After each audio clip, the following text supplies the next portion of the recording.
here's some plaid stitch help today.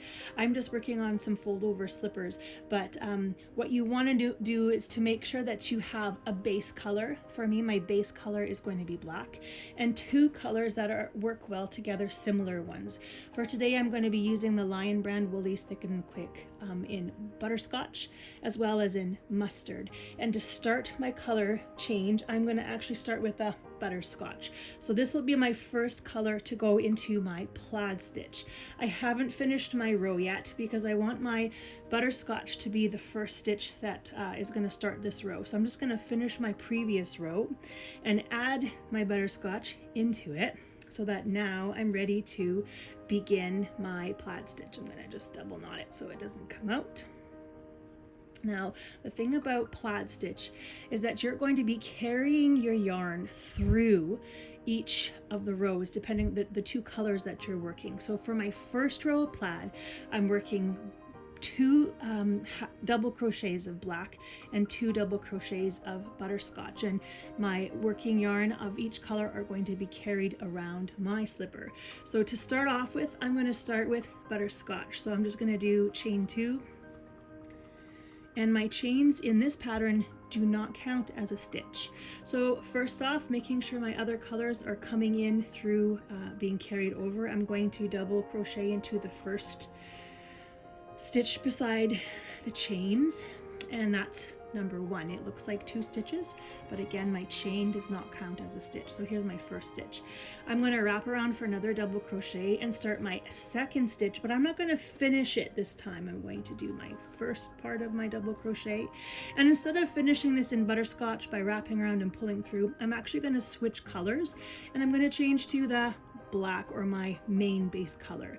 So I'm going to pull that one through, and now my black is ready to begin for the next 2 stitches. So 2 stitches in butterscotch, 2 stitches in black. Same thing, carrying the work through. I'm going to double crochet here.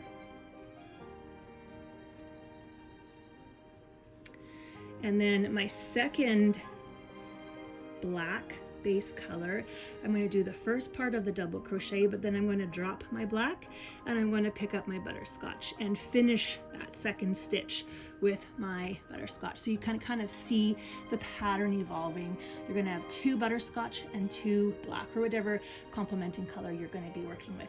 I'm going to finish this row and I'll be back to show you how to add the second tone for your plaid stitch. All right, I've completely finished my first row of this plaid stitch, and I'm about to slip stitch it into the first 2 top stitches of this row to complete it. But it's also the time to add in my next color. I'm going to introduce my mustard into this mix. So I will slip stitch the mustard through, and I'm going to double knot it to the previous color to keep it secure before I go on and start my chains, 2 chains here. I have a little tip for those who'd like to keep the back of their slippers nice and clean. I actually grab all of the tails and the working yarns and I put them in the first chain of this row to tie them together and keep them uniform and connected. So that's what I do. You're not going to be using your black or your main color on this row, so I'm going to actually drop that and I'm going to carry through the butterscotch while I'm working my 2 stitches of mustard. And because I have this tail of mustard, I'm actually going to be going and crocheting over it to hide it in the stitches. All right, so I'm going to go 2 double crochets in these stitches, same pattern as before, so 2 mustard and then 2 butterscotch.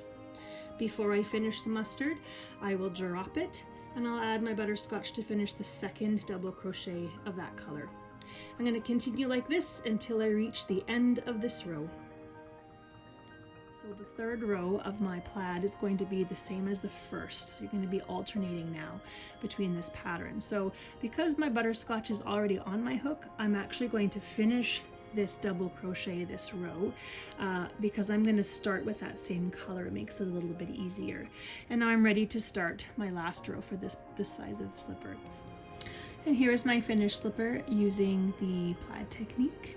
I did 3 rows of the plaid and I bordered it with main color. So it's really cute. Anyways, I hope that was helpful. Thanks for joining.